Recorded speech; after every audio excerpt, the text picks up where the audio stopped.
दिवसभरातील मोठी बातमी आता आपण पाहणार आहोत। श्रीलंकेत झालेल्या बॉम्बस्फोटाप्रकरणी 7 जणांना अटक करण्यात आली असून त्याचप्रमाणे श्रीलंकेत चर्चमध्ये झालेल्या बॉम्बस्फोटाच्या पार्श्वभूमीवरती गोव्यात सुद्धा आता विविध चर्चमध्ये सुरक्षा वाढवण्यात आली आहे। जगभरात ईस्टर संडे साजरा होत असताना श्रीलंकेची राजधानी कोलंबो ही साखळी बॉम्बस्फोटांनी हादरली आणि राजधानी कोलंबो शहरामध्ये एकापाठोपाठ 8 बॉम्बस्फोट झाले आहेत।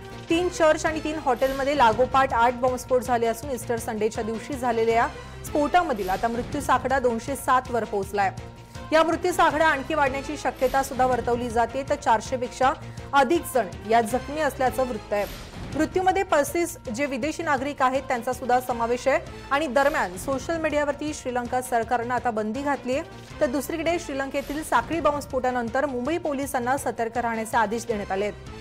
देशातील धार्मिक स्थळांवरती बारकाईने लक्ष ठेवण्याचे आदेश जारी करण्यात आले असून पंतप्रधान नरेंद्र मोदी आणि काँग्रेस अध्यक्ष राहुल गांधींनी देखील या घटनेचा निषेध व्यक्त करत ट्विटरच्या माध्यमातून मृतांना श्रद्धांजली आणि जखमींच्या प्रकृतीसाठी प्रार्थना केली आहे।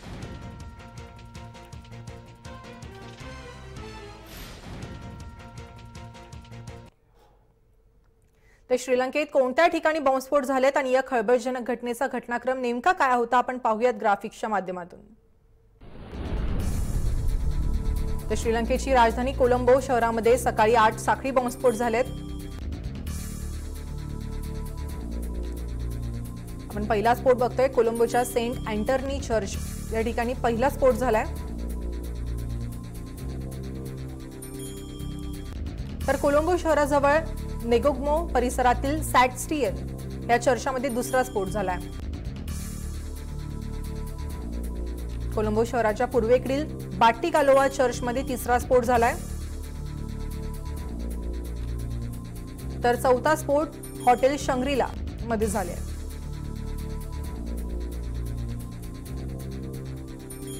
सिनामोन ग्रँड हॉटेलमध्ये 5वा स्फोट झालाय।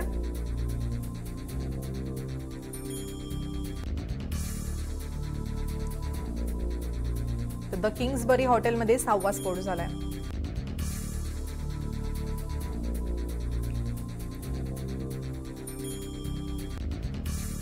दैवेला परिसरामध्ये 7वा स्फोट झाला असून 8वा स्फोट हा देमातागोडामध्ये झालाय।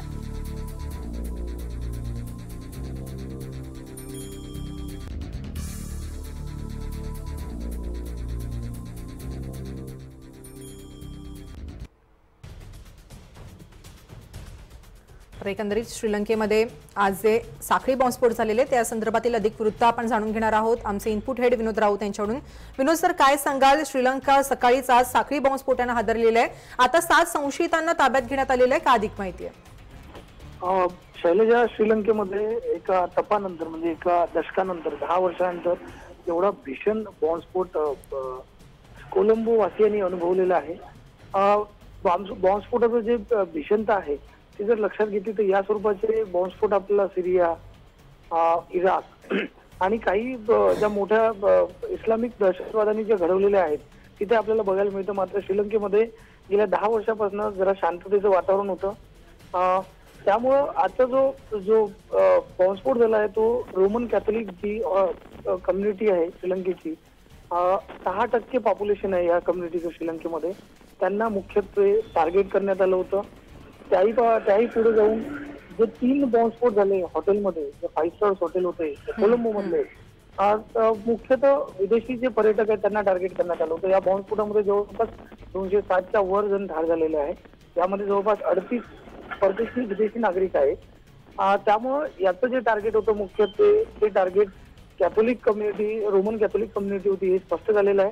त्यामुळे एलटीटी अशा स्वरूपाचे बॉम्बस्फोट घडवत नाही, त्यांचा असा इतिहास नाही एका पर्टिक्युलर याला टार्गेट करण्याचा, तेही ख्रिश्चन बांधवांना टार्गेट करण्याचा एलटीटीचा इतिहास नाहीये। त्यामुळे हे सगळे ज्या बॉम्बस्फोट घडवलंय ते कुठली तरी इसिस सारखं जे मॉड्यूल असेल जे मध्यंतरीच्या काळामध्ये श्रीलंकेमध्ये डेव्हलप होण्याची शक्यता आहे, या प्रकारच्या मॉड्यूलनी जे स्लीपर सेल असेल त्यांनी हा बॉम्बस्फोट घडवल्याचा आता शक्यता वर्तवण्यात आली आहे। कारण गेल्या 10 वर्षापासून तिथे पण जी मुस्लिम कम्युनिटी आहे त्याच्यामध्ये पण रॅडिकलायझेशनचं प्रमाण जे आहे धार्मिक कट्टरवादाचं ते वाढलं होतं। मात्र हे सध्याचे कन्क्लुजन नाही आहे पूर्णपणे, सध्याचे प्राथमिक माहिती समोर येते। कारण एलटीटी आणि याचं सगळं जे आपण त्या सगळ्यांचं मॉडेल जे बोलतो अशा प्रकारचे हल्ले आणि पर्टिक्युलरली ख्रिश्चन कम्युनिटीला टार्गेट करणं हे कधी एलटीटीचं लक्ष नव्हतं. त्यामुळं हा जो बॉम्बस्फोट आहे त्याच्यामुळे श्रीलंका हादरलेला आहे. कोलंबो शहरातले सगळे जे महत्वाचे हॉस्पिटल्स आहेत, सरकारी हॉस्पिटल, ते जखमींनी भरलेले आहेत, त्यांच्यावरती उपचार सुरू आहे. बॉम्बस्फोटाची तीव्रता बघता जो मृतांचा आकडा आहे आणि जखमींचा आकडा आहे तो वाढण्याची भीती व्यक्त करण्यात येत आहे. या सगळ्याचे जे रिपरकेशन आहे त्यामुळं श्रीलंकेमध्ये जे सोशल प्लॅटफॉर्म आहे त्याच्यावरती बंदी घालण्यात आलेली आहे. पूर्णतः आज आणि उद्या सरकारी सुट्टी घोषित करण्यात आलेली आहे. सगळे जे 5 स्टार हॉटेल्स आहेत, जे व्हायटल इन्स्टॉलेशन आहे, तिथे पूर्ण सुरक्षा बंदोबस्त वाढवण्यात आलेला आहे.